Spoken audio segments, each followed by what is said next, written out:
Revue Partage, Biblique D numéro 0069. Bonjour à tous et bienvenue sur la chaîne du ministère Doctri Christo. Aujourd'hui, nous allons exhorter sur l'influence de la société actuelle et le mouvement LGBT. Chers frères et sœurs, l'influence insidieuse de la société actuelle qui cherche à imposer le mouvement LGBT en contradiction flagrante avec les enseignements de la Bible.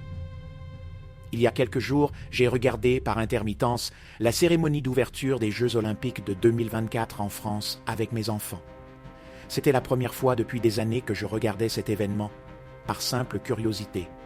Quelle ne fut pas ma surprise et mon indignation face au spectacle scandaleux et indécent qui y était présenté. On nous a servi un show surprise mettant en scène des drag queens, avec un homme efféminé, aux cheveux longs, portant une barbe et des chaussures plateforme, twerkant devant la caméra.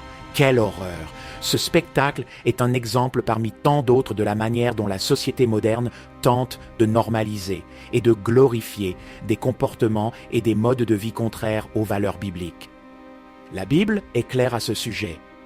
Lévitique 18, 22 dit « Tu ne coucheras point avec un homme comme on couche avec une femme. C'est une abomination. » Romains 1, 26, 27 ajoute « C'est pourquoi Dieu les a livrés à des passions infâmes, car leurs femmes ont changé l'usage naturel en celui qui est contre nature. Et de même aussi les hommes, abandonnant l'usage naturel de la femme, se sont enflammés dans leurs désirs les uns pour les autres, commettant homme avec homme des choses infâmes et recevant en eux-mêmes le salaire que méritait leur égarement. » Ces versets ne laissent aucun doute sur la position de Dieu concernant l'homosexualité et, par extension, le mouvement LGBT.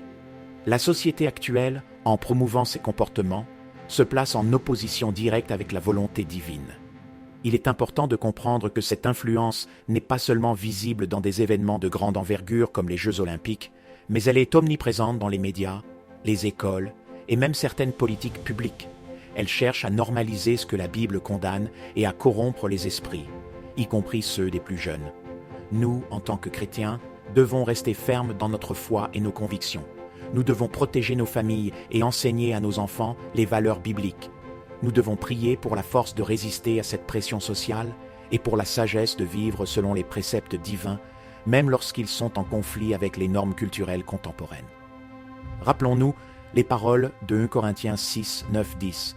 Puissions-nous toujours chercher à vivre dans la lumière de la vérité de Dieu. Merci d'avoir regardé cette vidéo. N'oubliez pas de vous abonner pour plus de contenu inspirant et de partager vos réflexions dans les commentaires. Message du pasteur Mathieu Odonou. Écrivez-nous via nos réseaux sociaux.